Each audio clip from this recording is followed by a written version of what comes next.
সালাতে দোয়া কবুল হয়। সালাতে দোয়া কবুলের তিন জায়গা। একটা হচ্ছে তাকবীরে তাহরিমের পরে আমরা সানা পড়ি না, আমরা তো একটা পড়ি।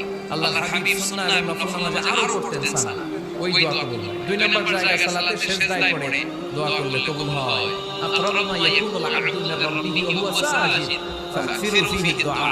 বান্দা যখন সিজদায় লুটিয়ে পড়ে বান্দা আল্লাহর সবচেয়ে কাছে চলে যায়। দেখে বিষ্ণু বলেন এটা তোমার রবের কুদরতি পায়ের উপরে পড়েছে। সিজদায় পড়ে দোয়া করে। সালাম ফিরানোর আগে বিষ্ণু দোয়া করতেন, লা ইউসাল্লিমান্না আহাদুকুম হাত্তা ইয়াতাআওয়াযা মিন আরবা।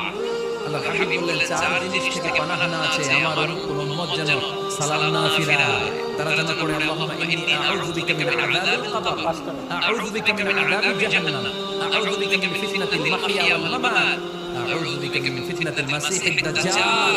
আল্লাহ কবরের আযাব থেকে বাঁচাও, আল্লাহ জাহান্নামের আগুন থেকে বাঁচাও, আল্লাহ জীবন